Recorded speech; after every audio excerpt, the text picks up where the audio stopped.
Recording on பண்ணல. ரெக்கார்டிங்கே on பண்ணல. அதான் கற்பூரம் முன்னாடி போட்டுட்டு அது மாதிரி ஞாபகமே இல்லை. நான் சும்மா பேசிட்டு இருந்திருப்பேன்.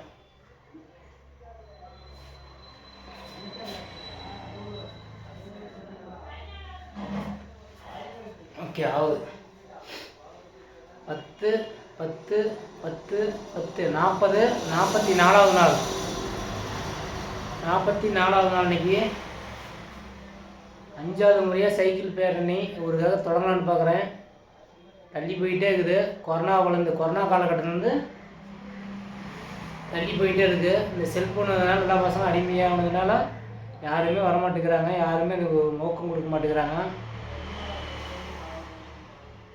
இன்றைக்கி நவீன உலகம் ரொம்ப அதனால இதுக்கு இன்ட்ரெஸ்டே காட்ட மாட்டேங்கிறாங்க.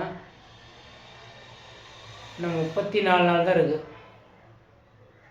44 நாள் இன்னும் பண்ண முடியல. 34 தான் இருக்குது. என்ன ஸ்பீடு என்ன எடுக்குன்னு எனக்கு தெரியல. எல்லா சூழ்நிலையும் ஒரே மட்டும் வந்து போட்டு அழுத்துது. எதுவுமே பண்ண முடியல. யாருக்கிட்ட போய் என்ன கேட்குறது, யாருக்கிட்ட என்ன பண்ணுறது, எந்த ஆதரவு இது பண்ண தெரியல. நீங்கள் ஃபுல்லாக ஆதரவாக இருங்க.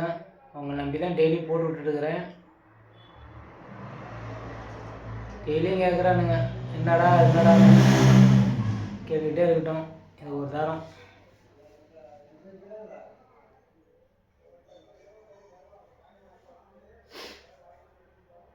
புதுசாக என்ன பேசுன்னு எனக்கு தெரியல.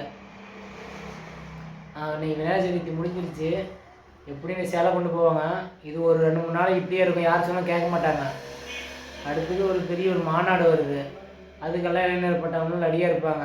அது அந்த டைம்லையும் இதை கண்டுக்க மாட்டாங்க. அதுக்கு அடுத்து என்ன வரும்னு தெரியல.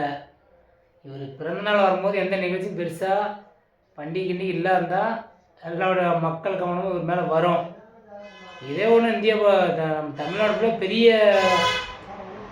விநாயகர் சதுர்த்தி மாதிரி பெரிய பண்டிகை இருந்துச்சுன்னா வாய்ப்பே இல்லை. கேட்கறது கடுகளை கூட யாருமே தயாராக இருக்க மாட்டாங்க.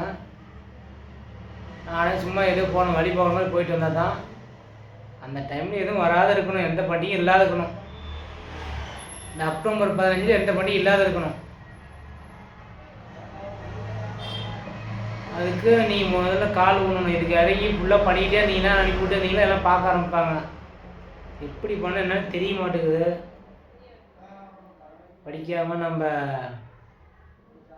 படிப்புன்னா அப்புறமேட்டு தான் தெரியுது. படிக்கிறியே அந்த காலத்தில் அப்போ படிச்சிருந்தா பரவாயில்லையான்னு. 3ஆம் வயசு ஒன்றும் தெரியாமல் எந்த ஒரு இதை ஹெல்ப்பாக இருந்தாலும் போய் படித்தவனு கேட்குறதா இருக்குது. படிப்பு இல்லாமல் எந்த ஒரு இதாக இருந்தாலும் போய் படித்தவனையே வச்சு நம்ம கேட்குறதா இருக்குது. ஒரு அக்கௌண்ட் பண்ணுறதாகவும் எதாகட்டும், ஒரு டெஸ்ட்டு இது பண்ணுறதாகட்டும், மறுபடியும் அதில் ரன் பண்ணுறதுக்கோ மற்றவங்க கேட்குறதா இருக்குது. டெஸ்ட்டு வேறு. எதோ என்னால் முடிஞ்சது பண்ணுறேன். ஆதரவாக இருங்க. போராடி பார்க்குறேன். ஆதரவாக இருங்க. வேறு எதுவும் கோரிக்கை நிறைவேற்றிடலாம். அவருடைய கனவுகள் உங்கள் கையில். அவருடைய கனவுகள் உங்கள் கையில் தான் இருக்குது. என் கையில் ஒன்றுமே இல்லை. நீங்கள் பார்த்து அனுப்பி விட்டால் தான். ஜெய்ஹிந்த்.